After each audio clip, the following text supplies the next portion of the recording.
breve acápite.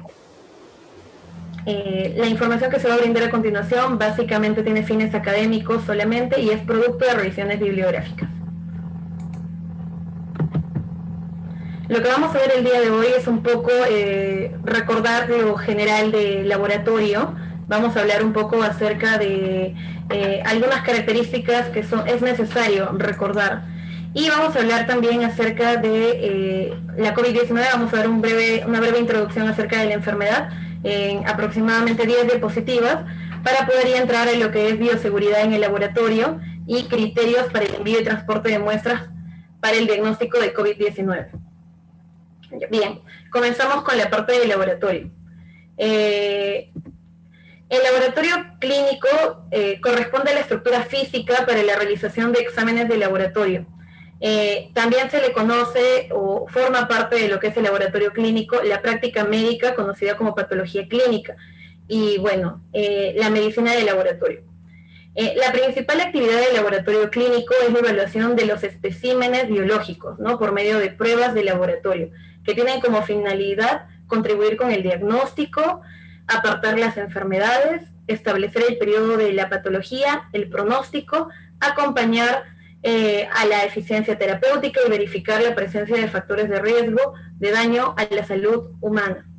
Bien, aquí básicamente tenemos un concepto de lo que es el laboratorio clínico, entendido por diversos componentes, no solamente a la estructura física de realización de exámenes, ¿no? Sino va más allá de eso, ¿no? Y también a la función que tiene el trabajo que se realiza en el laboratorio clínico, ¿no? No solamente como diagnóstico, sino también como pronóstico para evaluar la terapéutica que se está realizando y como complemento de lo que es la práctica clínica médica. Bien, ese es un cuadro que suele presentarse cuando se habla de laboratorio clínico, porque resalta muy bien la relación médico-paciente-laboratorio, ¿no? Que es fundamental para que esto pueda desarrollarse de la manera más adecuada, ¿no? Una persona va a un consultorio médico con un problema y bueno, el médico comienza con la toma de decisión, ¿no? Y tras la evaluación, la anamnesis, el examen físico, él con el criterio propio de su profesión, puede solicitar una serie de exámenes,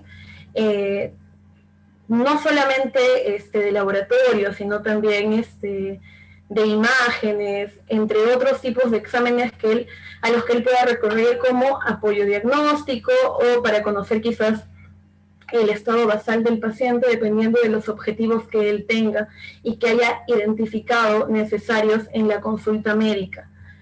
Bien, de ahí comienzan ya las etapas, que sería la preclínica, ¿no? Que nosotros conocemos, que bueno, engloba lo que es la preparación del paciente, la recogida de material, el procesamiento de muestras y el estoque del material, ¿no?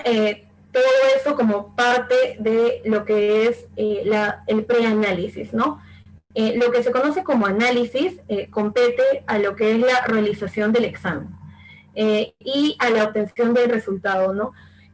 Básicamente, la parte analítica es el procedimiento central, ¿no? Que es cuando se realiza ya la identificación y el procesamiento de las muestras que se hayan podido recabar en la etapa preanalítica.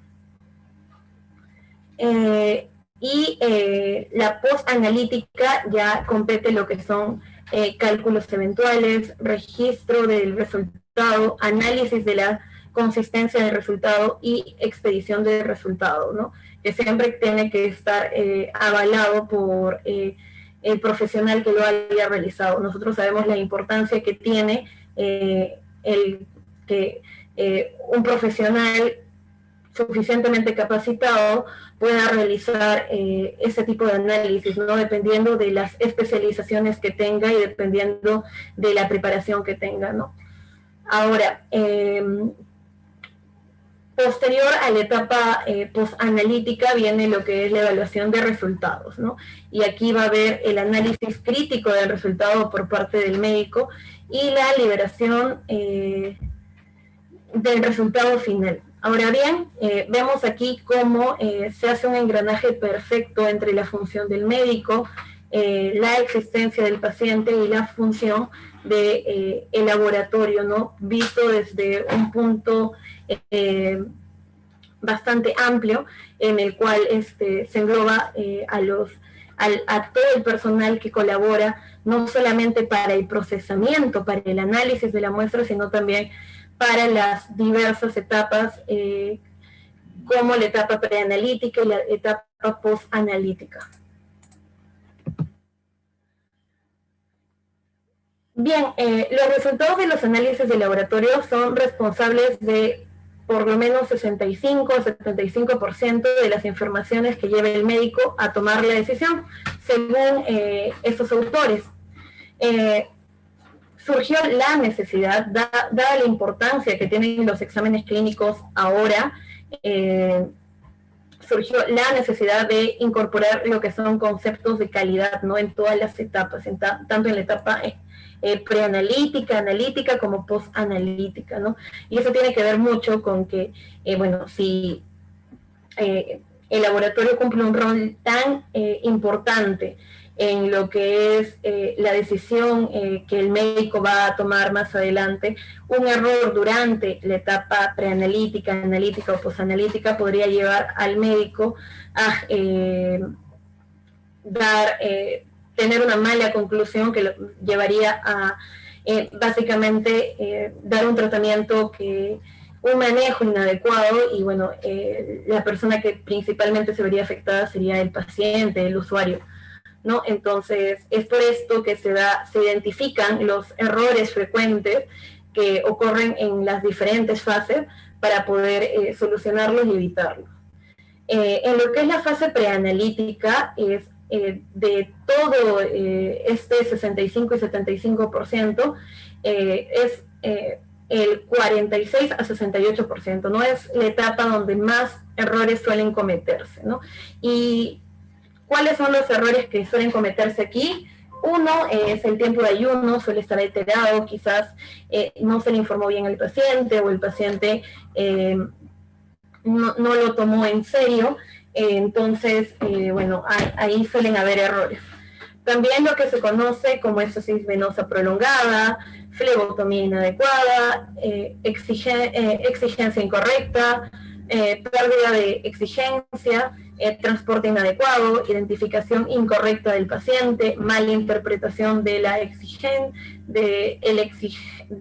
exigencia, orientación inadecuada del paciente, utilización del aditivo inadecuado en la obtención de muestras de diagnóstico y centrifugación inadecuada, ¿no? Entonces, bueno, aquí básicamente vamos a ver una serie de errores que podrían evitarse si es que se tuvieran protocolos que vieran estos errores frecuentes y, bueno, incorporaran puntos específicos para después chequearlos, ¿no? En lo que se conoce como los checklists, que van a ayudar a aumentar la calidad de los laboratorios. Entonces, identifíquenlos en su práctica también, recuerden cuáles pueden ser los errores más frecuentes, por ejemplo, en lo que es, con lo que les decía, ¿no? El tiempo de ayuno está muy relacionado con lo que es la orientación inadecuada al paciente, ¿no? Entonces, tómense el tiempo para poder orientar al paciente, igual si es que trabajan en forma particular, por ejemplo, algo que podrían hacer también es siempre verificar que hayan sido orientados por el médico. Algunos de los pacientes suelen ir simplemente sin ninguna orientación, con el afán de solucionar una duda, por ejemplo, ahora que estamos en el contexto del COVID, algunos pacientes van a realizarse exámenes de la COVID no por ningún protocolo, sino por simples sospechas, y nosotros sabemos que, bueno, los exámenes tienen que ser orientados de acuerdo a las características que tenga el paciente.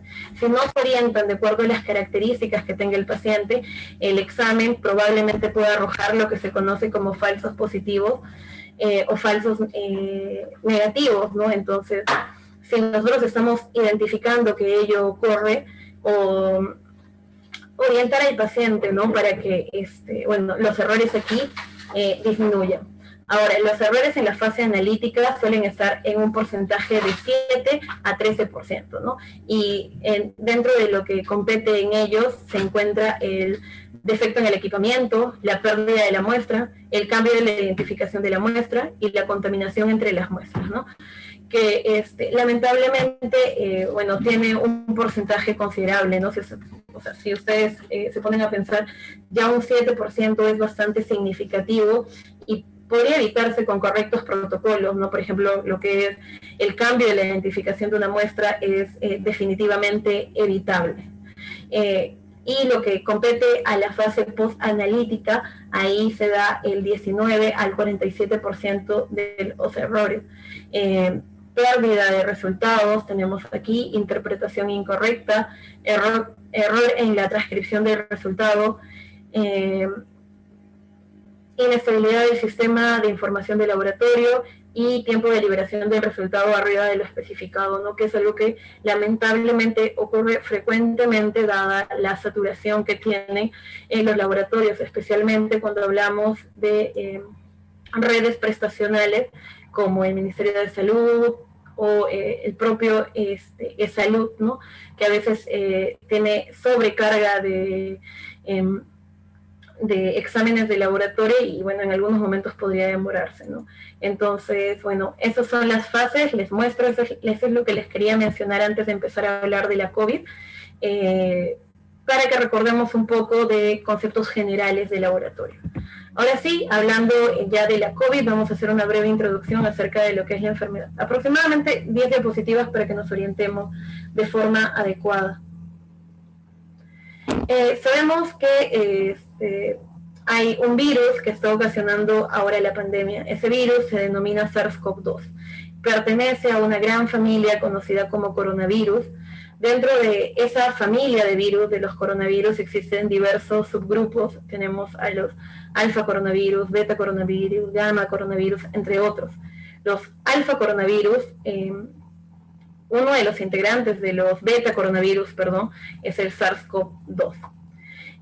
Y el SARS-CoV-2, cuando infecta al ser humano, ocasiona lo que se conoce como la enfermedad de la COVID-19. Esta es una enfermedad infecciosa causada por el SARS-CoV-2, que, bueno, se ha descubierto hace menos de un año y medio, ¿verdad?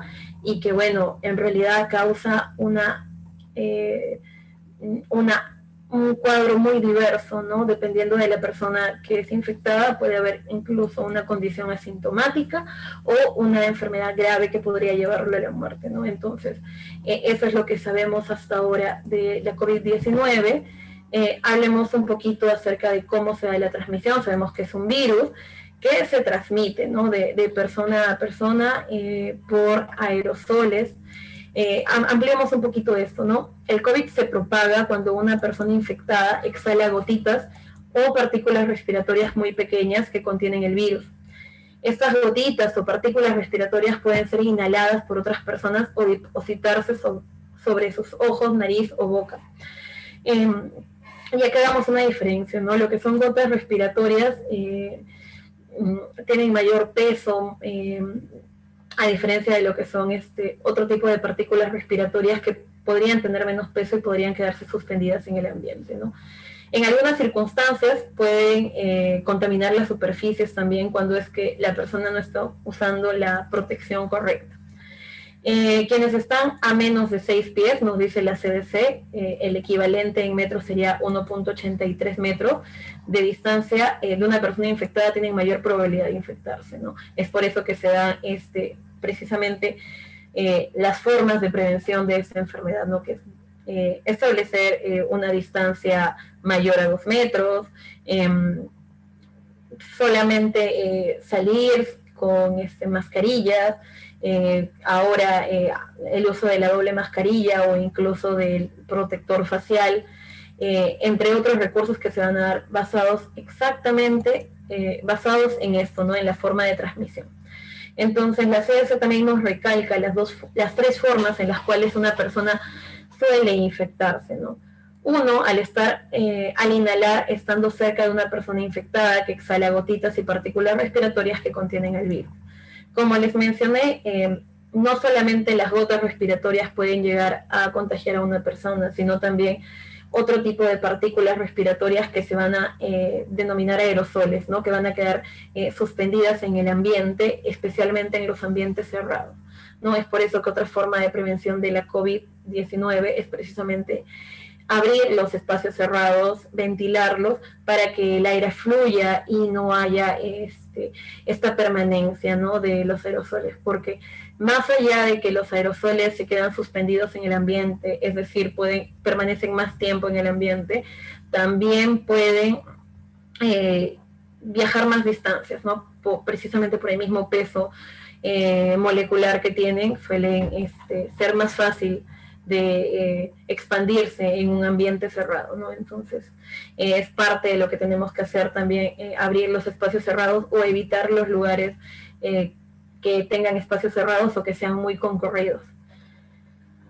Al hacer que estas pequeñas gotas y partículas respiratorias que contienen el virus se depositen sobre los ojos, nariz o boca, especialmente a través de salpicaduras, aspersiones como las generadas al toser o estornudar, ¿no?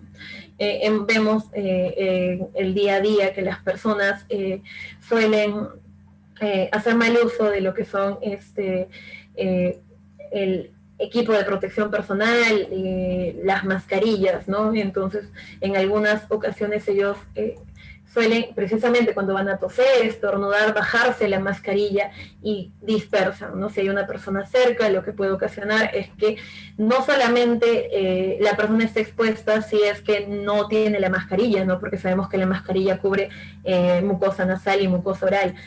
Los ojos podrían estar descubiertos y también podría haber un ingreso por lo que es la mucosa ocular, según lo que nos indica la CDC. Recordemos que han aparecido nuevas cepas con las cuales es más fácil la transmisión. Estamos hablando de la cepa brasilera, de la cepa británica que apareció primero y ahora de la cepa C37, ¿no? Que son cepas que se han identificado y que, bueno, el Instituto Nacional de Salud ha mencionado que se han identificado en el Perú ya, ¿no?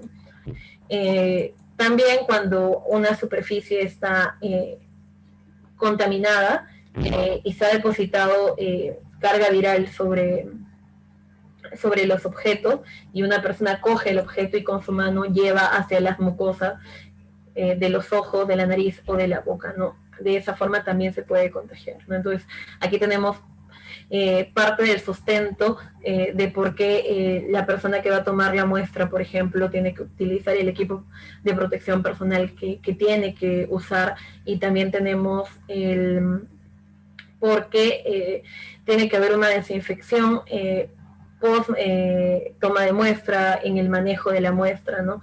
Porque si esas superficies quedan libres a la intemperie, puede haber este tipo de contaminación al tocar las superficies que, bueno, nosotros en definitiva no vamos a ver que están contaminadas y nosotros podríamos llevarnos la enfermedad con la mano cuando nos dirigimos hacia los ojos, la nariz y la boca. Ahora bien, este es un problema que ha sido ampliamente estudiado durante todo el año que ha habido, ¿no? Aún faltan más estudios, faltan más datos, pero es algo que se está realizando, ¿no? Además de todos los datos, estudios acerca del virus, también se cuenta con lo que son los datos epidemiológicos, ¿no? Los datos epidemiológicos los podemos encontrar a nivel mundial, por ejemplo que ha sido actualizado el día de ayer. En todo el mundo, más de 169 millones de personas afectadas, casi 170.000 millones de personas afectadas. más de 3.000 millones de personas afectadas y más de 150 y más de 151 mil millones de personas que han podido recuperarse de esa enfermedad, ¿no? Hay páginas como las que se muestran ahorita en su pantalla que nos dan esta información de la extensión que está teniendo la COVID-19, ¿no? Nosotros sabemos que es una pandemia, pero a veces no alcanzamos a entender cuál es el impacto real de esta enfermedad.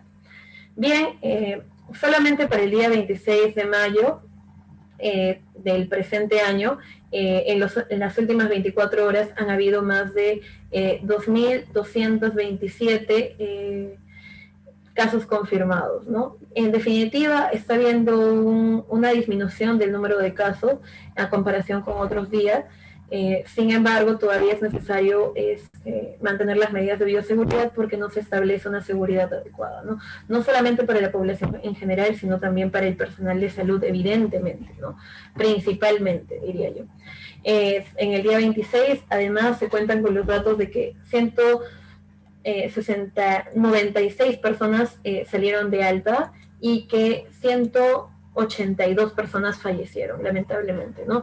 Con las características que nosotros ya conocemos, es decir, especialmente adultos mayores, en el mayor porcentaje varones que fallecen con pertenecientes a lo que se conoce como grupos de riesgo, ¿no? Grupos de riesgo nos referimos a personas mayores de 60, 65 años, a personas con obesidad o con otras comorbilidades como hipertensión, asma, enfermedad pulmonar obstructiva crónica, diabetes mellitus, alguna condición como insuficiencia renal, insuficiencia hepática o algunas otras condiciones como enfermedades autoinmunes que van a tener como tratamiento precisamente inmunomoduladores, ¿no? Que podrían afectar la respuesta inmune, ¿no? Esas personas suelen ser más vulnerables y las personas fallecidas suelen encontrarse en esos grupos de riesgo. Ahora bien, no toda persona con factores de riesgo necesariamente va a tener lo que se conoce como la COVID crítica o severa, pero es importante recalcar que ellos tienen mayor probabilidad, ¿no? Lo que encontramos en la parte inferior es lo que se conoce como la información acumulada de la pandemia. Acá vamos a encontrar que más lo que ha sucedido, el número de casos acumulados, ¿no? En toda la pandemia. Y desafortunadamente han habido 68.816 personas fallecidas por COVID-19 confirmado, ¿no? El Ministerio de Salud, que es quien elabora estas infografías, no considera aquí lo que son los casos sospechosos, ¿no? Imagínense ustedes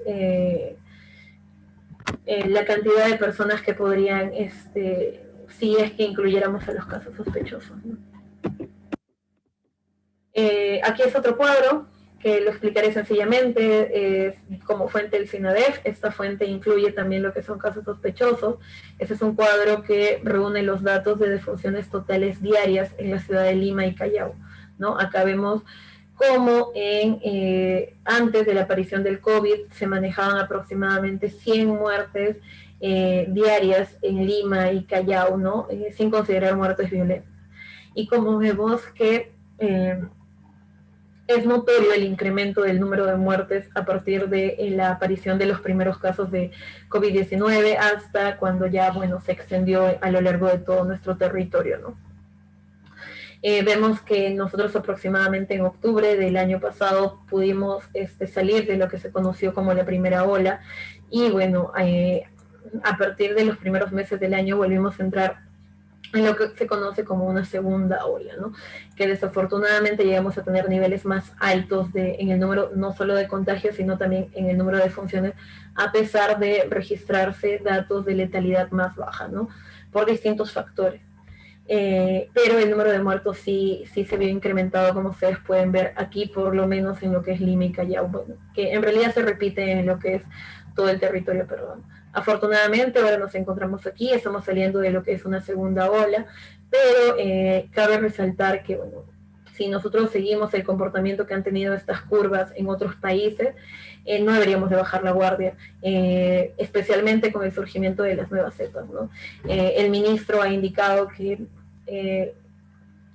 gran parte de las personas que se han contagiado han sido con la nueva cepa, que es la C37, ¿no? Que es una de reciente aparición, que se están estudiando las mutaciones que puedan presentar y que, bueno, hasta no conocer el alcance que tengan, debemos tener todas las medidas de prevención. Ese es, como les dije, la fuente Senadef y actualizó al 24 de este mes. Ahora, básicamente una persona que es sospechosa de COVID-19, una persona que presenta una infección respiratoria aguda, que presenta tos o dolor de garganta y quizás malestar general, fiebre, cefalea o dificultad para respirar o congestión nasal, en ese contexto en el cual estamos en una transmisión comunitaria, lo llamamos caso sospechoso, ¿no?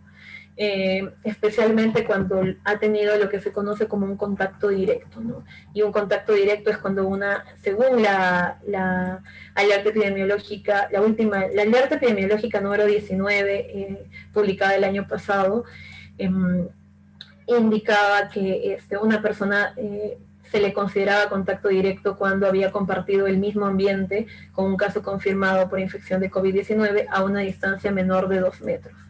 No sea el lugar que sea. Y al personal de salud que no ha usado equipo de protección personal de forma adecuada, ¿no? Esto incluye ponerse, quitarse y desechar el EPP.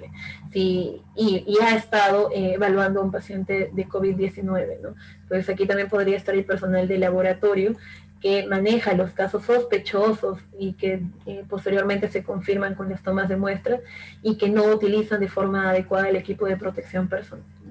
Y no solamente es el hecho de ponerse acá en la guía, de hecho en la resolución 456, que es la resolución que regula el uso de los equipos de protección personal, se recalca la importancia de lo que es no solamente ponerse el equipo de protección personal y usarlo, sino también el hecho de usarlo en el lugar correcto, usarlo en la actividad correcta y quitarse con los pasos necesarios para evitar una contaminación al quitárselo, ¿no? Y también desecharlo de forma adecuada para evitar la contaminación, la contaminación propia del individuo que se esté sacando el EPP y del personal que puede estar alrededor de esos desechos. Bien, cuando identificamos un caso sospechoso en la comunidad, lo que se procede es a realizarse lo que se conoce como una prueba confirmatoria, ¿no? Entonces, cuando el laboratorio da positivo y, bueno, se presentan estos casos, a eso se le denomina caso confirmado. Ahora, cuando no se necesita que haya un caso confirmado para que comiencen a tomarse las medidas de prevención necesarias, ¿no? Basta con que sea un caso sospechoso para que inicie ya lo que se conoce como el manejo de un paciente COVID-19, ¿no? Que incluye el aislamiento, el monitoreo, la identificación de grupos de riesgo. Porque, bueno, imagínense, si es un caso sospechoso y llegara a ser positivo, el tiempo que hasta que sale el resultado del laboratorio, dependiendo de la prueba que se ha realizado, podría exponer a la comunidad, a las personas a su alrededor, ¿no? Para descartar un caso no es suficiente una prueba, ¿no? Eso sabemos, hacen falta 2 pruebas, ¿no? Y ese es un error que frecuentemente se comete. Una persona que siente síntomas de la COVID-19, incluso pueden llegar a sentir síntomas muy específicos como son la anosmia, la pérdida del olfato, y la geusia, la pérdida del gusto. No van a un médico, van de frente a un laboratorio, se realizan una prueba de descarte, la prueba les sale negativo y ellos piensan que ya, bueno, en definitiva eso es negativo, desconociendo que en realidad las pruebas tienen lo que se conoce como sensibilidad y especificidad, que básicamente nos recuerda que una prueba no es perfecta y que tiene falsos positivos y falsos negativos. Ahora, también hay errores la sensibilidad puede disminuir si es que la persona lo realiza en un momento erróneo, ¿no? Nosotros sabemos que, por ejemplo, la carga viral no va a ser detectable post-exposición, ¿no? Si de repente una persona estuvo expuesta a un paciente con COVID-19 y inmediatamente se realiza la prueba. En definitiva, esa prueba no va a ser válida y podría conducir a lo que se conoce como un falso negativo. Siempre tiene que haber asesoría del médico tratante, es por eso que el tridente médico, paciente, laboratorio es esencial para el correcto manejo, ¿no? Entonces, para redondear la idea, un caso descartado se necesitan 2 resultados negativos, ¿no? Y bueno, la guía especifica los casos, ¿no? Si es la identificación, por ejemplo, de la carga viral, se pide que sea con 3 días de diferencia, 2 pruebas. Si las 2 pruebas salen negativas, se considera ya un caso descartado. Pero si es lo que se conoce como la identificación de anticuerpos, que aún se da un plazo entre las 2 pruebas de 7 días, y si las 2 salen negativos, recién se considera un caso descartado. Ahora sí, en un primer momento está lo que se hace una combinación de pruebas. En un primer momento se hace la identificación de la carga viral y después se hace la identificación de los anticuerpos. También se debería de esperar en promedio 7 días, y bueno, si las 2 pruebas salen negativas, ya se considera un caso descartado, ¿no? Ahora, también hay algo que se conoce como infección asintomática, que es cuando una persona que no ha presentado ningún síntoma es un caso que al laboratorio ha salido positivo, ¿no? Esto es bastante frecuente y bueno, se encontraba más en el personal de salud cuando se les realizaban sus pruebas de forma periódica, ¿no? Recordemos que al inicio de la pandemia las pruebas eran tomadas desde una forma frecuentemente, ¿no? A diferencia de lo que sucede ahora. Y bueno, frecuentemente se encontraba lo que se conoce como infecciones asintomáticas, ¿no? Incluso personas que tienen familiares que están teniendo COVID severo, crítico, suelen ir a hacerse una prueba por recomendación del médico y resulta que sí están infectados, solamente que ellos han presentado lo que se conoce como una infección asintomática. Bueno, posterior a la confirmación, incluso como les menciono, no se necesita la confirmación, un caso sospechoso ya debería de entrar en lo que se conoce como cuarentena y aislamiento. Y según esas alertas epidemiológicas, lo que se nos dice es que el plazo mínimo es de 14 días.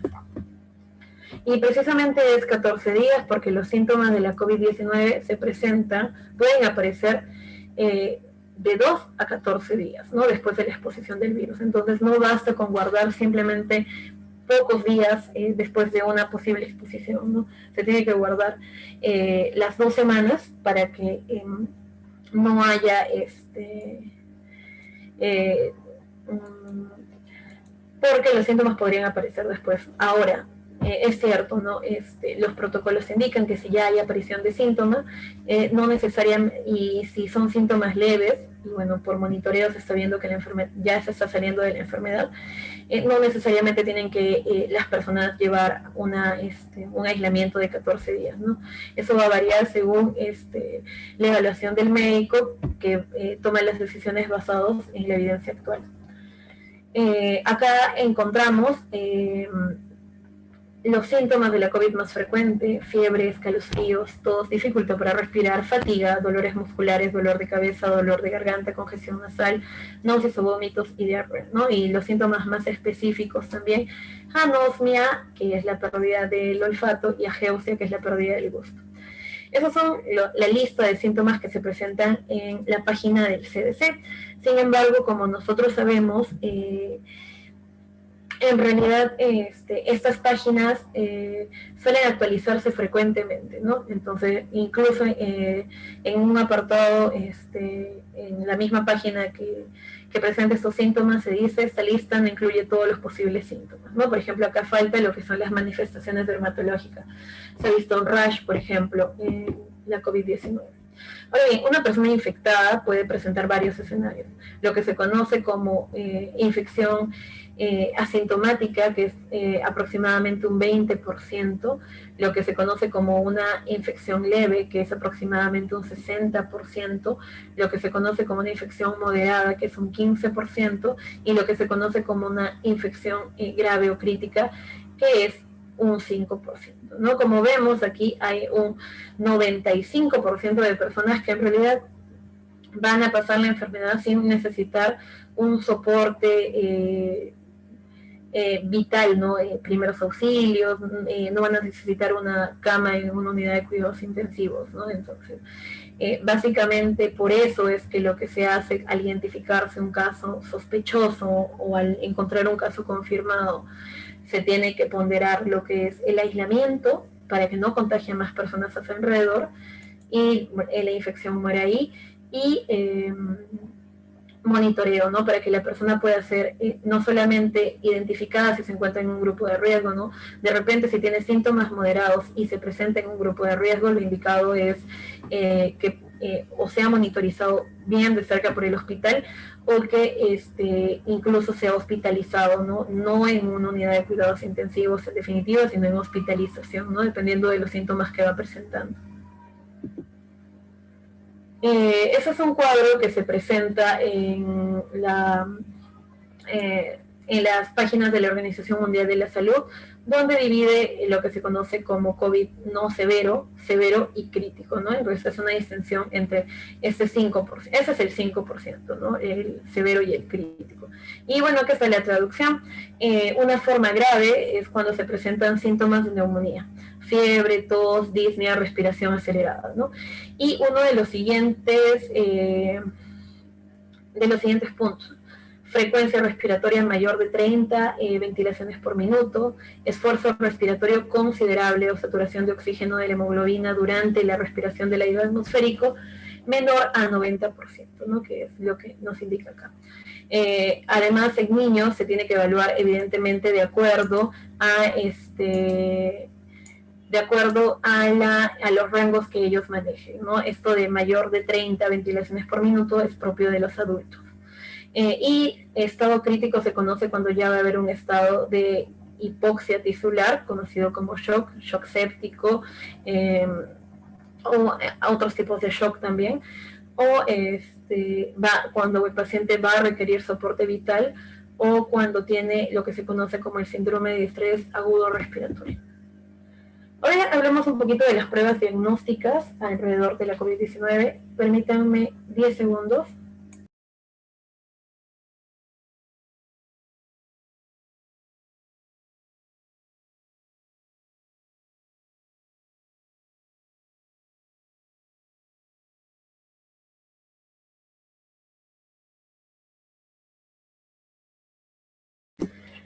La prueba del PCR, esa es la información que se saca también, la he sacado también del CDC, de la CDC, también conocida como la prueba molecular, detecta el material genético del virus que causa la COVID-19, ¿no? Entonces nosotros sabemos que el virus que causa la COVID-19 es el SARS-CoV-2, ¿no? Entonces esta prueba va a detectar el material genético del SARS-CoV-2, ¿no? Que como sabemos es ARN de cadena simple.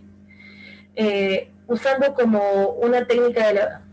la técnica de laboratorio llamada PCR, o reacción en cadena de la polimerasa.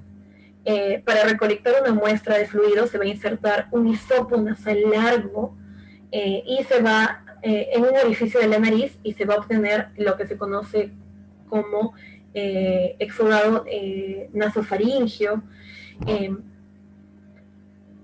de la parte de atrás de la nariz, ¿no? Vamos a ver un video en el cual se indiquen los pasos.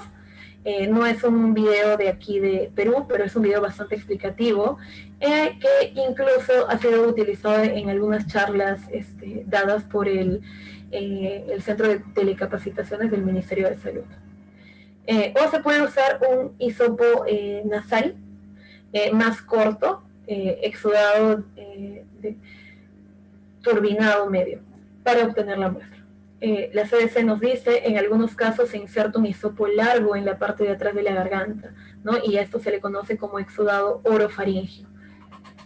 O puede salivar en un tubo para producir una muestra de saliva, ¿no? Sin embargo, no es lo recomendable, ¿no? Lo recomendable sería la obtención por estos hisopos largos, ¿no? Para que haya una mejor muestra. Los resultados pueden estar listos en minutos si se analizan de forma interna o en algunos días si se envían a un laboratorio externo. Nosotros sabemos que en algunos casos va a ser necesario mandar, dependiendo del tipo de prueba que se haga, al Instituto Nacional de Salud, ¿no? Por ello, al final de esta charla vamos a ver también cuáles son los criterios que se tienen que cumplir para que la muestra sea recepcionada por el Instituto Nacional de Salud. La prueba PCR cuenta con mayor sensibilidad cuando se realiza de forma adecuada, ¿no? Y cuando lo hace un profesional capacitado. Y también tenemos lo que la CDC menciona como la prueba antigénica. Esta prueba para la COVID-19 detecta ciertas proteínas del virus, ¿no? La anterior detectaba el material genético, esta va a detectar proteínas en el virus. Se usa un hisopado largo para tomar una muestra del fluido de la nariz y las pruebas de antígeno pueden dar resultados en minutos. Se pueden enviar otras muestras a un laboratorio para su análisis, como siempre, pero tenemos que tener en cuenta que, bueno, las muestras tienen que viajar cumpliendo lo que se conoce como una cadena de frío, bajo condiciones estrictas, para que esa muestra, uno, no se malogre y dos, no contamine a las personas que vayan a estar a cargo del traslado de la muestra, ¿no? El resultado positivo de una prueba de antígeno se considera exacto cuando las instrucciones se siguen cuidadosamente, pero hay más posibilidad de tener un resultado falso negativo, lo que significa que es posible estar infectado con el virus, pero tener un resultado negativo. Según la situación, el médico podría recomendar una prueba PCR para confirmar un resultado negativo de la prueba de antígeno, ¿no? Eso va a depender mucho de la evaluación del médico también y de la confianza que tenga con el laboratorio. Vuelvo a recalcar la importancia de lo que es el traslado de la muestra, ¿no? Desafortunadamente se ha visto casos donde las muestras no han sido transportadas de forma adecuada, ha habido contaminación del personal que traslada la muestra, ¿no? Especialmente cuando se hace de forma no protocolar, por decirlo de alguna manera, ¿no? Entonces evitemos todos estos casos innecesarios de contaminación. Ahora hablemos de lo que es bioseguridad en el laboratorio, ¿no? Hay un documento de la Organización Mundial de la Salud denominado Orientaciones sobre la bioseguridad en el laboratorio relacionadas con la COVID-19. Bueno, fue publicado el año pasado, posterior, muy reciente a la aparición de los primeros casos ya en lo que es Europa y América. Pero ha habido una actualización, ¿no? Para lo que es enero de este año, ¿no? Entonces vamos a basarnos en esta actualización para dar algunas indicaciones. Recordar acerca de la bioseguridad que se tiene que seguir. Es indispensable, nos dice ese documento, velar porque los laboratorios médicos apliquen normas de bioseguridad adecuadas. Cualquier análisis para detectar la presencia de SARS-CoV-2 o de muestras clínicas de pacientes que cumplan con la definición de caso sospechoso debe ser realizado en laboratorios adecuadamente equipados y por personal capacitado en los procedimientos de seguridad y técnicos pertinentes, ¿no? No solamente seguridad, sino también conocimientos técnicos, ¿no? Entonces, aquí vemos la importancia no solamente de conocer lo que es la parte del laboratorio, no la parte concreta, sino también conocer cómo es que el virus actúa, ¿no? ¿Quién va a ser considerado un caso sospechoso? No, porque incluso podría haber una mala identificación de lo que es un caso sospechoso, ¿no? Y nosotros podríamos observar ello. Recordemos también que lo que les mencionaba, ¿no?, al inicio. En algunos casos, desafortunadamente, no me estoy refiriendo a las personas que por cumplir ciertos protocolos tienen que realizarse una prueba de forma sistemática, sino me estoy refiriendo a las personas, digamos, que no tienen que ver con el sistema de salud, ni con protocolos de viaje, ni de protocolos de trabajo. Se realizan una prueba simplemente para confirmar si se han contagiado al ellos haberse expuesto, ¿no?, a una persona infectada. En estos casos, ellos podrían indicar que no son un caso sospechoso, pero por ello es necesario que hayan formas de evaluación, ¿no?, de los pacientes, para que mediante preguntas se pueda identificar si estamos frente a un caso sospechoso. No deberían de llegar pacientes no identificados al laboratorio, pero podría darse el caso, ¿no? Entonces, en ese escenario es responsabilidad de las personas que están a cargo informar para que sea manejado de forma correcta. De hecho, en la guía de orientaciones sobre bioseguridad en el laboratorio relacionados con las COVID-19, hay plantillas que se pueden utilizar para este tipo de reconocimientos, ¿no? Y no solamente en esta guía, digamos, de forma más concreta en lo que es las alertas epidemiológicas, ¿no? Y bueno, es mejor utilizar las alertas epidemiológicas dado que están actualizadas a lo que sucede, ¿no? Es cierto, la última alerta epidemiológica dictada fue ya hace algún tiempo. El año pasado se publicaban más frecuentemente, pero bueno, seguramente ya está, va a salir cuando haya algún tipo de riesgo, ¿no? No es que salgan en cualquier contexto. Y bueno, ese es el documento que les mencionaba, orientaciones sobre la bioseguridad en el laboratorio relacionados con la COVID-19. Si ustedes desean, ese documento está disponible, pero si ustedes desean también se los puedo pasar a los organizadores del curso para que se los proporcionen. Ahora, dentro de lo que es esta guía, hay lo que se conoce como aspectos más destacados de la seguridad en el laboratorio relacionados con el SARS-CoV-2. Y aquí vamos a ver punto por punto, ¿no? Lo primero que se nos indica es que todos los procedimientos se deben realizar tras valorar el riesgo asociado a ellos, y solo deben de efectuarlos el personal con capacidad demostrada y en estricto cumplimiento de los protocolos pertinentes en todo momento, ¿no? Entonces, ustedes se preguntarán cómo identificar los riesgos, ¿no? Quizás ustedes están capacitados para identificar los riesgos, pero bueno, en este momento, en este tiempo de pandemia, donde los protocolos van cambiando de forma acelerada, vale la pena recalcar algunos puntos, ¿no? La guía que les mostré en el anexo 2 cuenta con lo que se llama plantilla de valoración de riesgo, ¿no? Y acá se da un registro como en todos los documentos avalados por protocolos con el nombre de la institución o del centro. Se registra acá el nombre del laboratorio, el gerente o supervisor del laboratorio, el jefe del laboratorio, los títulos de los procedimientos que se vayan a realizar y la fecha, ¿no? Entonces, aquí se da una recopilación de la información, ¿no?, como un primer paso. Incluso hay una parte en este documento donde se indica que si usa esta plantilla tiene que completar los apartados siguiendo las instrucciones de los casilleros, ¿no? Entonces, aquí van a haber diversos casilleros donde ustedes van a poder rellenarlos para identificar o no el riesgo, ¿no? Entonces, ahí se van a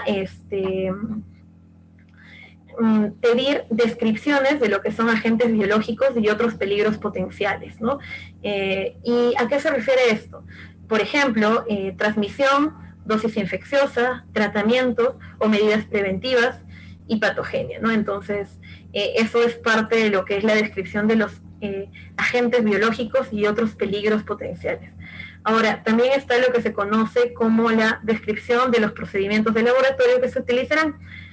Acá se describen todos los procedimientos que se realicen en un laboratorio, ¿no? Entonces, ¿cuáles podemos encontrar? Cultivos, centrifugación, trabajo con objetos punzantes, manipulación de desechos, frecuencia con los que se realiza la actividad de laboratorio. Entonces, registrando estos datos, nosotros vamos a poder identificar cuáles son los posibles riesgos, ¿no? Es muy evidente, por ejemplo, si nosotros registramos en esta parte que se trabaja con objetos punzantes, es evidente que podría haber este peligro, ¿no?, de que el personal haya un accidente por punción. Entonces, una vez identificado el riesgo, se van a tomar las medidas necesarias para prevenir.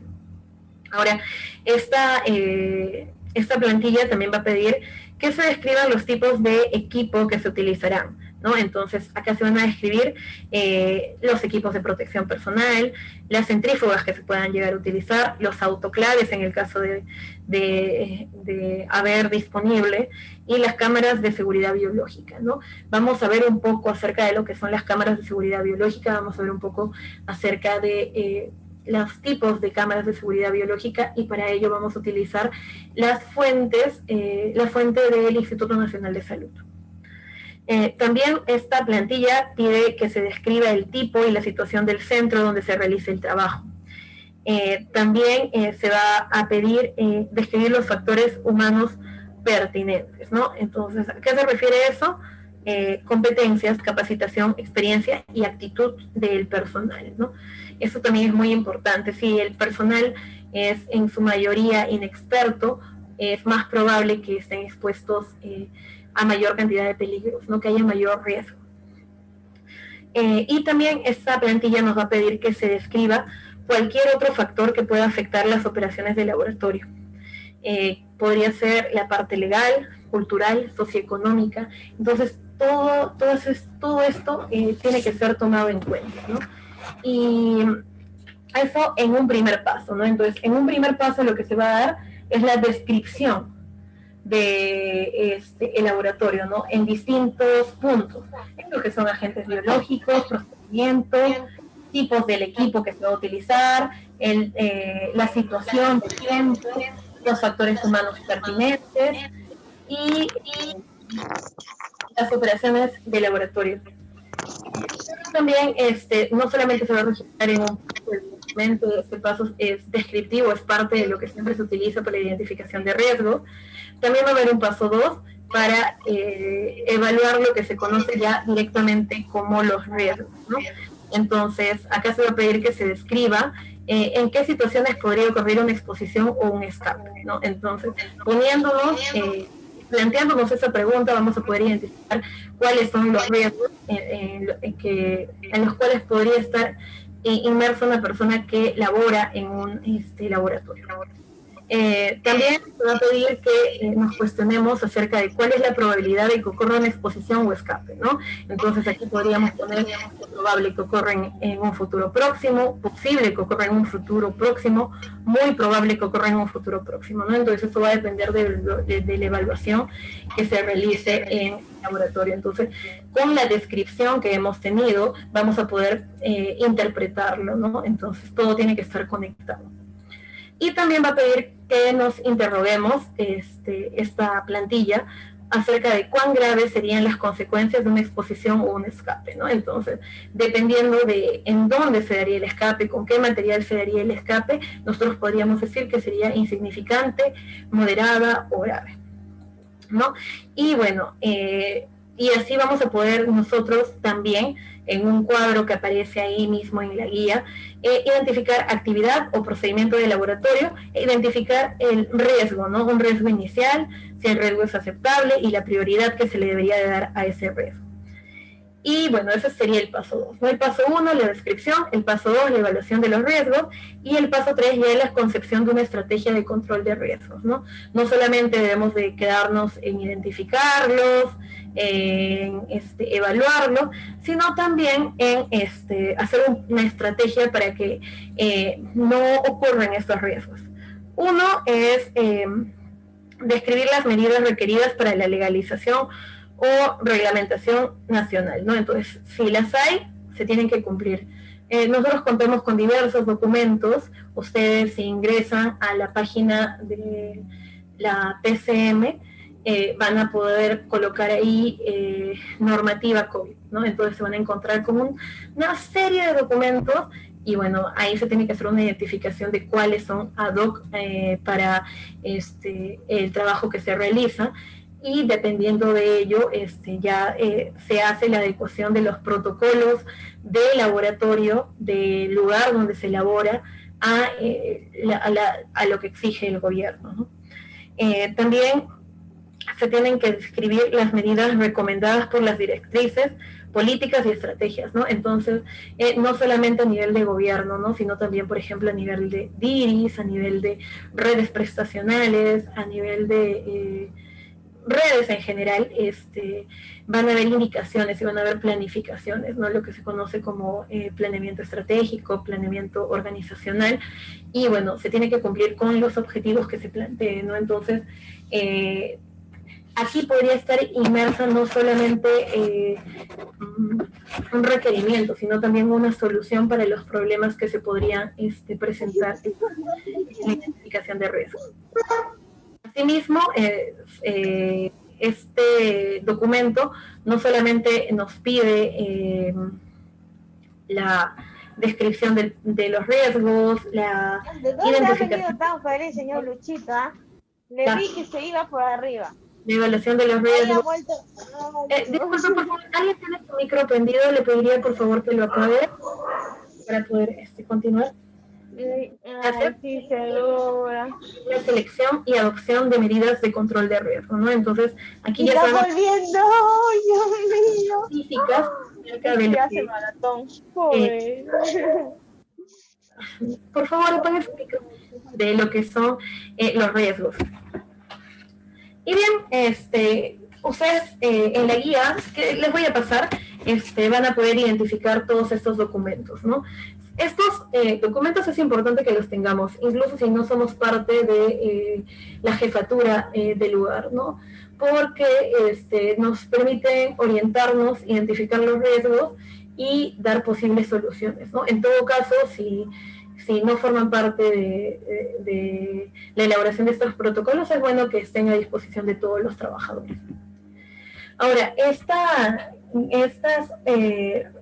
estos aspectos más destacados de la bioseguridad también incluyen este punto, que es el procesamiento inicial de las muestras antes de su inactivación debe hacerse dentro de una cámara de seguridad biológica validada o un equipo de contención primaria, ¿no? Entonces, es lo que nos recomienda esta guía de la Organización Mundial de la Salud. Y como se menciona lo que es una cámara de seguridad y se pondera lo que es una cámara de seguridad biológica, hablaremos de lo que es una cámara de seguridad biológica, ¿no? La imagen que ustedes ven es precisamente de una cámara de seguridad biológica. Ahora hablemos acerca de la definición de una cámara de seguridad biológica. Las cámaras de seguridad biológica son comúnmente conocidas como cabinas de seguridad biológica. Son equipos proyectados para ofrecer protección al usuario y al ambiente de los riesgos asociados al manejo de material infeccioso y otros materiales biológicos peligrosos, excluyendo materiales radioactivos, tóxicos y corrosivos, mejorando las condiciones generales bajo las cuales se realiza una gran variedad de actividades en los laboratorios clínicos y de investigación en el área de la salud pública. Esos equipos van a garantizar la existencia de ambientes controlados, indispensable para realizar actividades que por sus características resultan potencialmente peligrosas para la salud del hombre y del ambiente, ¿no? Entonces, de esto que hemos mencionado, que encaja dentro de lo que son la definición de las cámaras de seguridad biológica, pondremos que van a permitir la existencia de ambientes controlados, ¿no? Entonces eso es muy importante cuando se habla de muestras que podrían representar riesgo para el personal que las está manipulando, ¿no? El desarrollo de este tipo de equipos, se inició hace muchísimos años y, han ido incluyendo modificaciones a lo largo del tiempo, ¿no? Si ustedes quieren detallar esto un poco más, en la parte inferior derecha les he colocado el link del Instituto Nacional de Salud, donde se registra las características de estas cámaras de seguridad biológicas, ¿no? Entonces ahí pueden encontrar párrafos como los que se encuentran en su pantalla. El tercer párrafo habla un poquito de la historia, ¿no? Entonces ustedes pueden ahí ampliar. Con el desarrollo de filtros denominado EPA, que es un filtro básicamente de alta eficiencia para las partículas aéreas, se logró que el aire pudiera ser filtrado para ser descargado al exterior del laboratorio o pudiera ser reciclado dentro de la cabina, hecho que generó el desarrollo de diversas clases de cabinas existentes hoy en día, ¿no? Entonces, definitivamente ha sido un paso muy importante el desarrollo de lo que se conocen como los filtros EPA, ¿no? Entonces, aquí es donde les mencionaba que vamos a utilizar el material del Instituto Nacional de Salud para explicar un poquito acerca de las cabinas de bioseguridad, ¿no? Aquí nos indican que existen 3 clases, ¿no? Está la clase 1, la clase 2, la clase 3. La clase 2 se van a clasificar en 4 tipos, ¿no? Y ha habido un cambio respecto a lo que sucedía en los primeros años del 2000, ¿no? Entonces, por eso el Instituto Nacional de Salud hace lo que se conoce como una tabla de correspondencia, ¿no? Entonces, en el año 2002, la clase 2 se dividía en A, B3, B1 y B2, ¿no? Entonces, hay una nueva clasificación que genera una tabla de correspondencia, ¿no? Ahí pueden identificarla, verla, si es que aún surgen dudas al respecto, ¿no? Y también acá se nos presenta un cuadro de las características de las cabinas de bioseguridad, ¿no? Acá está, dependiendo de la clase, encontramos la clase 1, la clase 2 con sus 4 subclasificaciones y la clase 3. En la clase 1 vamos a recalcar lo que es el flujo de aire y el tipo de protección que da, ¿no? En la clase 1 hay un ingreso frontal, hay una extracción trasera hacia un filtro EPA y hay un ducto para la extracción al exterior, ¿no? Entonces, ¿qué tipo de protección nos da las cabinas de bioseguridad de esta clase? Nos van a dar A, protección ambiental, y B, protección al personal, ¿no? Aquí no hay lo que se conoce como protección al producto. En las clases 2, sí vamos a encontrar, en la clase 2 y en la clase 3 sí vamos a encontrar estos 3 tipos de protección, ¿no? Tanto la protección ambiental, como la protección al personal, como la protección al producto. Entonces, vamos a ya verlo un poco más adelante, cada uno de estos tipos. Aquí veamos lo que es la cabina de seguridad biológica clase 1. Aquí se detallan algunas características de estas cabinas. Recordemos que se ha mencionado que se ofrece una protección al operador y al ambiente, ¿no? Se va a dar una velocidad específica de aire y se va a dar una forma específica para trabajar, ¿no? Es una buena alternativa, pero tiene una desventaja, no ofrece protección al producto con el cual se trabaja, ¿no? Aquí les presento lo que es una cabina de seguridad biológica clase 2, tipo A1. Acá sí se va a ofrecer una protección también al producto, va a manejar una velocidad de 38 centímetros por segundo y bueno, va a ser adecuada para trabajar con agentes clasificados como nivel de bioseguridad 1, 2 o 3. Un segundo, por favor.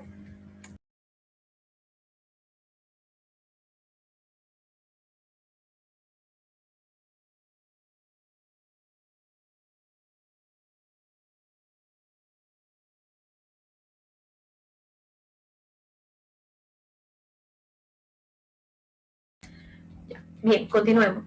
Acá se ofrece un sistema de filtración. Hay 2 filtros EPA, uno colocado sobre la superficie trasera, sobre la superficie de trabajo, y el segundo en el sistema de extracción de la cabina, el cual puede estar o no acoplado a un sistema de extracción conectado al exterior.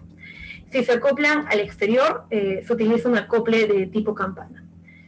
¿no? Entonces, reciclan aproximadamente el 70% del volumen de aire y renuevan un 30%. Eso es lo que podemos decir respecto a las cabinas de seguridad biológica clase 2 tipo A1.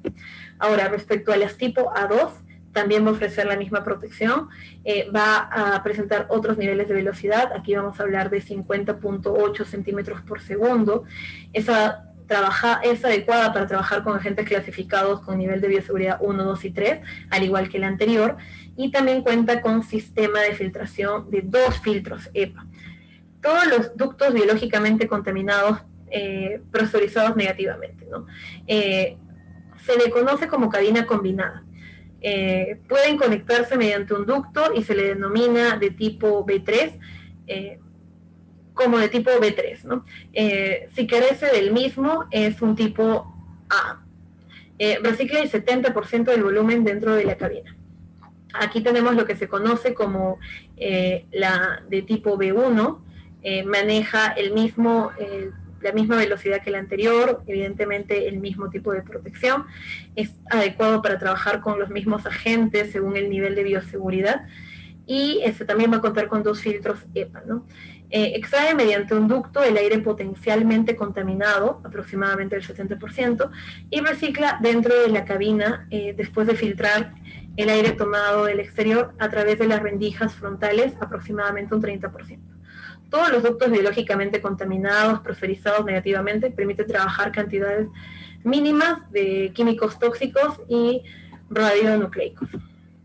Aquí tenemos lo que se conoce como la B2, ya la última de esta clase 2, y bueno, también va a tener características específicas, ¿no? También va a contar con 2 filtros EPA y se le conoce como cabina de extracción total. No tiene ningún tipo de recirculación, ¿no? Entonces eso es bastante importante dependiendo de la muestra que vayamos a procesar.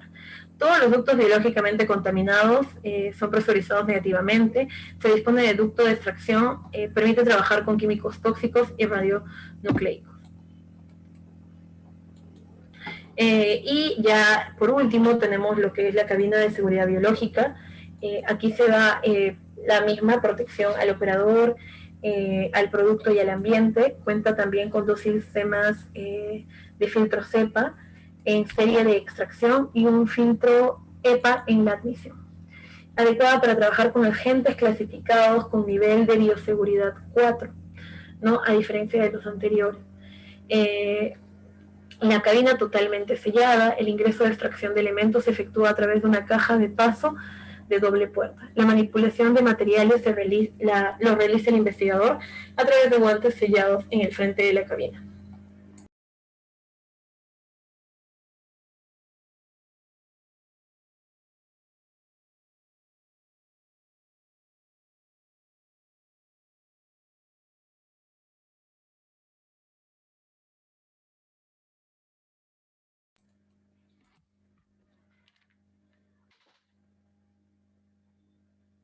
Ya.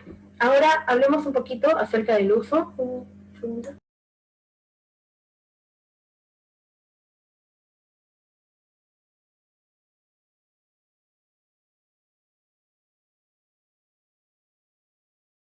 Ya. Aquí hay una serie de pasos que les presento lo que es el uso de las cabinas de bioseguridad, ¿no? Entonces está planear el trabajo para realizarlo con el mínimo de interrupciones. Recordemos que todo el material a utilizar se tiene que situar en la zona de trabajo antes de empezar, ¿no? De esa manera se va a evitar tener que estar continuamente poniéndolo y sacándolo durante el tiempo de la operación, ¿no? Entonces tiene que planificarse bien el trabajo que se vaya a hacer. Previa utilización, desinfectar el área de trabajo con material apropiado, ¿no? Puede ser etanol el 70%, y secar con el aire que circula en la cabina. Encender el ventilador de la cabina y dejar que el aire fluya libremente, al menos por 5 minutos. No se debe trabajar con mecheros dentro de la cabina de bioseguridad. La llama que producen rompe el patrón de lo que es el flujo laminar, ¿no? Entonces el flujo laminar es importante en el mecanismo de estas máquinas. Y bueno, si se trabaja de esta forma, se va a incrementar el riesgo de accidente. El material se coloca con un orden lógico, de manera que el material contaminado se sitúe en el extremo de la superficie de trabajo y el no contaminado ocupe el extremo opuesto, ¿no? Entonces, aquí podría ir, por ejemplo, el no contaminado y aquí el contaminado, ¿no? Entonces tienen que estar en zonas distintas para que al manipular yo no haya una contaminación, ¿no? De continuidad. Se tiene que verificar que las rejillas de retorno de aire, frontales y traseras, se encuentren libres de obstrucciones también. Ahora, se tienen que mantener los materiales por lo menos 10 centímetros dentro del marco de la ventana frontal de la cabina, ¿no? Entonces, esta es la ventana frontal de la cabina a 10 centímetros por lo menos, ¿no? Ahí es una imagen bastante gráfica. En general se recomienda trabajar a unos 5 a 10 centímetros por encima de las superficies y alejado de los bordes de la misma. No obstruir las rejillas del aire con materiales o residuos. La apertura frontal deberá regularse de acuerdo a las especificaciones técnicas de fábrica, ¿no? Cuando sea imprescindible la introducción de un nuevo material, que podría presentarse el caso, se recomienda esperar de 2 a 3 minutos antes de reiniciar la tarea, ¿no? Precisamente porque el flujo laminar va a verse afectado, ¿no? Entonces, eso tiene que evitarse, ¿no? Entonces, estar introduciendo objetos va a afectar lo que es el flujo laminar.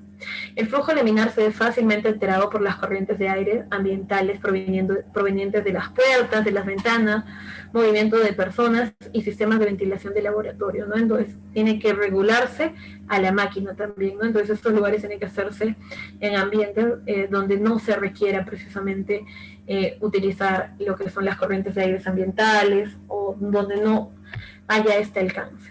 Evitar los movimientos bruscos dentro de la cabina, el movimiento de los brazos y manos tiene que ser lento para impedir la formación de corrientes de aire que alteren lo que se conoce como flujo laminar.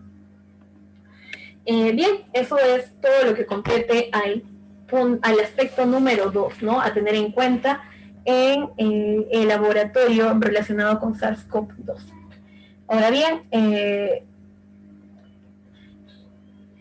un tercer punto es este que ven en su pantalla, los métodos diagnósticos no propagativos, por ejemplo, secuenciamientos o pruebas de amplificación de ácidos nucleicos deben llevarse a cabo en un centro que aplique medidas avanzadas equivalentes a los de un nivel de bioseguridad número 2, ¿no? Entonces, nosotros sabemos que existen diversos niveles de bioseguridad, ¿no? Y dependiendo del tipo de laboratorio, entonces aquí se pondera que tienen que ser equivalentes a las de un nivel 2 como mínimo. Un cuarto punto es que las pruebas de diagnóstico inmediato o casi inmediato y las pruebas de diagnósticas rápidas para detectar antígenos pueden efectuarse sobre una mesa sin emplear necesariamente una cámara de seguridad biológica, ¿no? Como es probablemente lo que haya pasado en la mayoría de los casos. Siempre que sea así, lo establezca la evaluación, se tiene que hacer una evaluación del lugar donde se vaya a realizar esa prueba, ¿no? Del riesgo del local. Si no hay mayor riesgo, se podría dar de esta forma, ¿no? Ya no utilizando lo que son las cámaras de seguridad biológica, que sería lo ideal. Hay que tomar las debidas precauciones también. Ahora, hay otros puntos que también están inmersos, es lo que se conoce como los métodos propagativos, por ejemplo, en lo que compete a lo que son los métodos propagativos, el cultivo del virus o los ensayos de neutralización deben llevarse a cabo en un laboratorio de contención con corrientes de aire que circule hacia el interior. Ahí ya estamos hablando de un nivel 3. Se debe usar desinfectantes adecuados con probada actividad contra los virus con envoltura, ¿no? Como es el SARS-CoV-2. Sabemos que el SARS-CoV-2 tiene 4 proteínas principales estructurales. Está la proteína S, la proteína P, la proteína M y la proteína E. La proteína E, de hecho, es la que compone la envoltura, ¿no? Entonces, si nosotros queremos acabar con el virus, necesitamos utilizar desinfectantes que puedan acabar con esa envoltura del virus. Sabemos que la envoltura es precisamente una forma de protección del virus, es una forma que él utiliza para ser más resistente, ¿no? Entonces, tenemos que utilizar los desinfectantes adecuados. Y si no conocemos, aquí están cuáles son. El hipoclorito de sodio, la lejía, el etanol, está la povidona yodada, el clorxilenol, la clorexidina o cloruro de benzalconio. Las muestras obtenidas de pacientes que cumplen con la definición de caso sospechoso confirmado deben transportarse como sustancia biológica de categoría B. Los cultivos o cepas aisladas deben transportarse como una categoría A, sustancia infecciosa que puede afectar al ser humano, ¿no? Entonces, esas son algunas definiciones que se deberían de cumplir para que no haya mayor peligro. Ahora, antes de pasar a lo que ya es el video explicativo, mejor primero pasamos al video explicativo antes de hablar un poquito de los criterios. Les voy a proyectar un video acerca de lo que es la toma de muestra, ¿no? Ahora voy a dejar de compartir mi pantalla para proyectarlo. Permítanme unos segundos.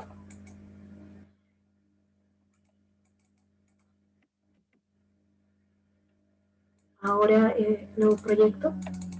Como les mencioné, es un video que no se ha utilizado, que no es de Perú, la autoría no es de Perú, no lo ha realizado el Ministerio de Salud, pero el Ministerio de Salud, durante las telecapacitaciones que realiza, suele utilizar diversos recursos, ¿no? Y en definitiva, una clase como esta, online, puede utilizar otros recursos, como son estos audiovisuales, aunque sean de otros países, pueden ser muy informativos, ¿no? Entonces, aquí les dejo uno, y bueno, el link va a figurar en las diapositivas que les voy a entregar a los organizadores de este curso.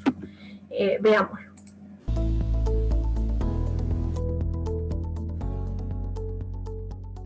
Hola, voy a explicaros la manera correcta para la toma de una PCR de virus, en este caso para el coronavirus, el COVID-19. El protocolo que establece el Ministerio de Sanidad nos dice que necesita una muestra nasofaringea y otra orofaringea. Se abre el medio de transporte y sacamos el bote y el hisopo. Lo dejamos preparado. Aflojamos un poquito la rosca del bote para que nos cueste menos trabajo después abrirlo una vez que hayamos tomado la muestra con el hisopo. Abrimos el hisopo. Hay que tener en cuenta que hay un lugar con una solapita habilitado para tirar de ella y abrirlo de manera correcta. Se tira de las dos solapas, se saca el hisopo y se coge por un extremo. Vamos a realizar la toma de muestra de la orofaringe.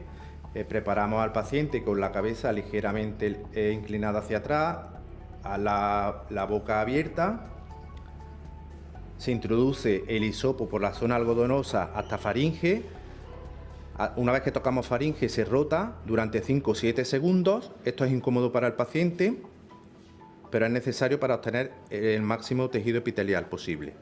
Que ese mismo hisopo se saca y se introduce por una fosa nasal unos 5 o 7 centímetros hasta llegar a faringe. Igualmente el bastoncillo se vuelve a rotar para extraer el máximo epitelio posible, ¿vale? Durante 5 o 7 segundos se vuelve a extraer y se introduce por el otro orificio nasal y repetimos la técnica, 5 o 7 centímetros, 5 o 7 segundos de rotación.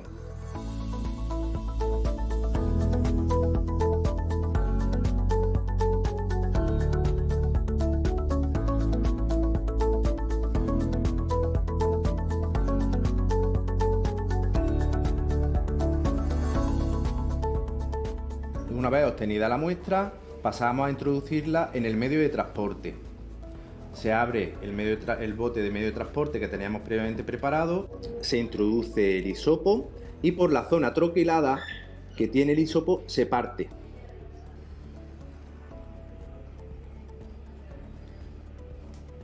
Se cierra el bote con el hisopo dentro, tiramos el sobrante y pasamos a etiquetar el tubo con los datos del paciente.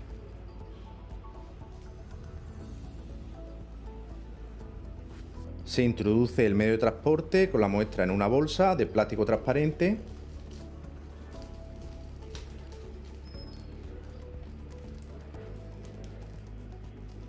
En el caso de que la muestra se transporte dentro del mismo hospital, será suficiente con utilizar dos bolsas de plástico.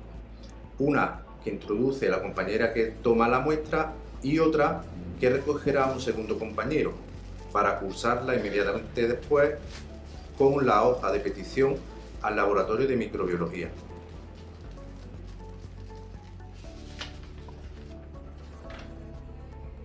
Si la muestra se va a enviar a otro hospital, se utiliza un contenedor de transporte de sustancias biológicas. Son unos contenedores de triple barrera. Se introduce la muestra en un contenedor más pequeño, se tapa y este a su vez se introduce en un contenedor mayor para el transporte y que va correctamente identificado. Otra persona distinta a la que toma la muestra taparía este recipiente, que es el que se cursa al laboratorio de microbiología. Se tapa el contenedor de transporte, se identifica con una pegatina del paciente y se cursa junto con la petición al laboratorio de microbiología.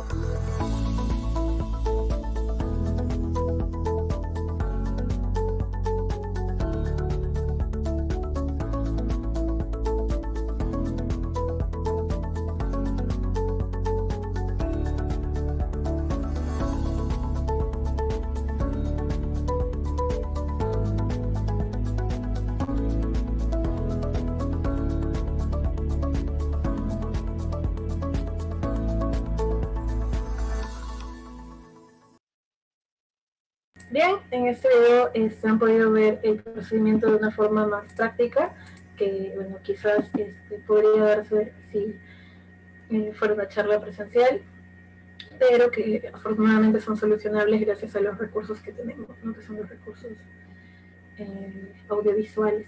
Voy a volver a compartir mi pantalla. Permítanme un momento.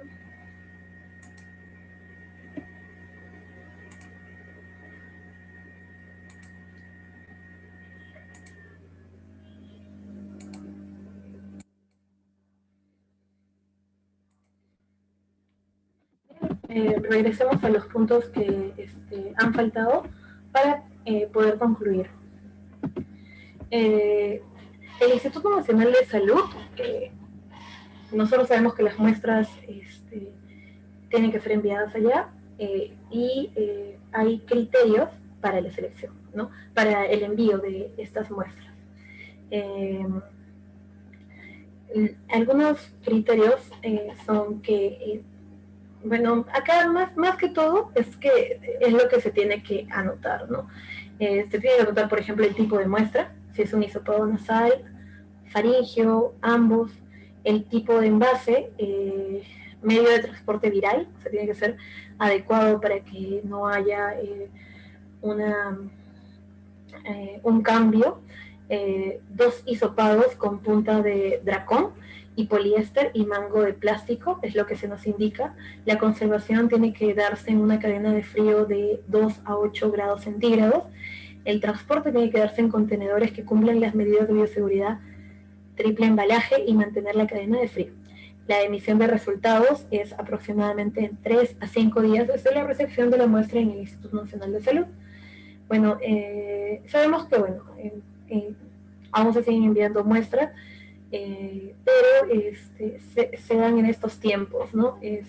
Los pacientes suelen estar un poco preocupados por los resultados y a veces desinformados también y exigen sus resultados mucho antes de tiempo, con mucha premura, ¿no? Entonces es necesario también informarles que este es el tiempo, ¿no?, de emisión de resultados. Entonces se tiene que esperar ese tiempo para obtener los resultados. Ahora, observaciones, asegurar la legitimidad de la identificación del paciente, y bueno, la ficha de investigación clínico-epidemiológica también tiene que estar ahí anexada. Ahora, lo que son las recomendaciones sobre las condiciones de trabajo mínimas o esenciales para las manipulaciones específicas en el laboratorio, la guía que les mencioné de la Organización Mundial de la Salud también da estas recomendaciones que es importante tener en cuenta para evitar los riesgos, ¿no? Básicamente aquí se da lo que les mencioné en el segundo aspecto de bioseguridad en el laboratorio de COVID-19, ¿no? Es la valoración de riesgo. La valoración de riesgo es un proceso sistemático de acopio de información y evaluación de la probabilidad y el impacto de la exposición a un peligro, ¿no? Nosotros vimos que con 3 pasos podíamos evaluar estos riesgos, ¿no? Bueno, en realidad en un primer paso donde se da una descripción de los peligros potenciales, en un segundo paso donde se daba ya la evaluación del riesgo y un tercer paso donde ya se hacía una estrategia, ¿no? Y bueno, eso según la plantilla de la Organización Mundial de la Salud, que en realidad es bastante eficiente para la evaluación de riesgo. Y también se tiene que evaluar no solamente la probabilidad, sino el impacto de la exposición a un peligro, o la liberación o escape de materiales peligrosos en el lugar de trabajo, y de determinación de las medidas de control adecuadas para reducir el riesgo a un nivel aceptable, ¿no? Entonces, siempre va a existir riesgo, siempre van a estar presentes, pero tienen que estar a un nivel aceptable, ¿no? O reducirse lo mayor posible. Los peligros en sí no suponen un riesgo para los seres humanos o animales. Los tipos de equipo utilizado y los procedimientos realizados con el agente biológico también influyen, ¿no? Entonces, el problema no son los peligros que pueden aparecer a lo largo de toda la práctica, de todos los procedimientos, sino es el manejo de los riesgos lo que va a determinar el verdadero riesgo, ¿no? Entonces, hablando de lo que son procedimientos habituales de laboratorio, incluidos el trabajo de diagnóstico no propagativo y los análisis de PCR, esta guía nos indica que el trabajo de laboratorio de diagnóstico no basado en cultivos y los análisis por PCR de las muestras clínicas provienen de pacientes con infección presunta o confirmada por el SARS-CoV-2. Deben realizarse adoptando las prácticas y los procedimientos descritos para el laboratorio clínico y microbiológico convencionales, tal como se especifica en los requisitos básicos, ¿no? Entonces, se debe cumplir con estas medidas necesarias para que no haya un aumento de lo que es el riesgo. Se recomienda siempre, encarecidamente, empezar por llevar a cabo una valoración local del riesgo, como ya les mencioné, para cada etapa del proceso, ¿no? Es decir, desde la recogida de las muestras, la recepción de las mismas, los análisis clínicos, la reacción de cadena de polimerasa, la detección de antígenos, hasta el aislamiento del virus, ¿no? Y en cada uno de estos pasos del proceso se tiene que dar la identificación de los peligros específicos. No es parte de las recomendaciones hacia los procedimientos habituales.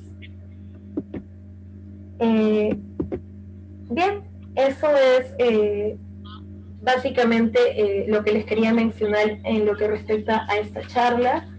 Mil disculpas por la demora inicial. Fue un problema que bueno, no pude prever. Y bueno, por el tiempo les pediría que si hubiera alguna duda, se las hagan llegar a los organizadores del curso y yo mediante un documento justificándolo con las referencias necesarias, les responderé. Muchas gracias por su participación y hasta una próxima oportunidad.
Se han quedado callados.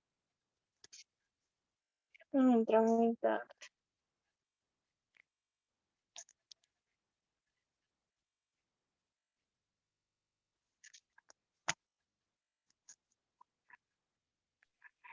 Hola,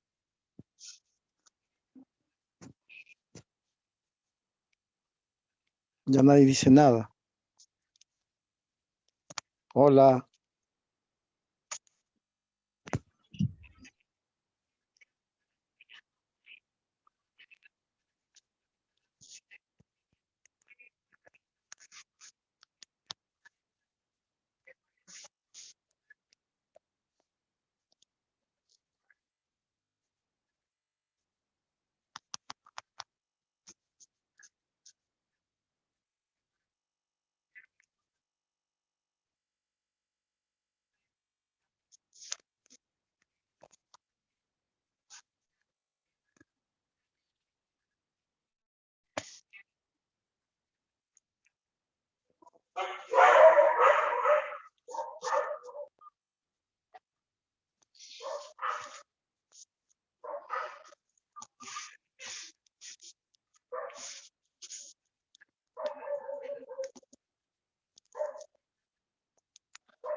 Acá hay 4 y uno con...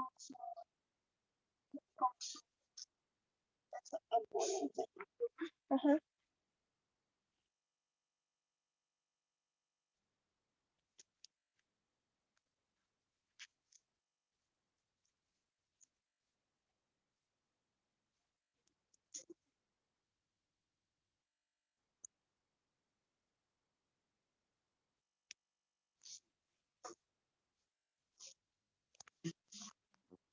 Mm,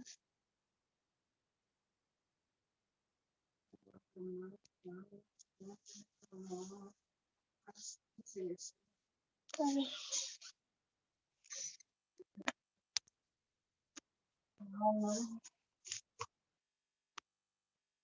Su pelo. Ramos Justina. Andrés Sotelo. ¿Quién pues? Andrés Sotelo soy el papá. Ay, ay. Este es Ramos.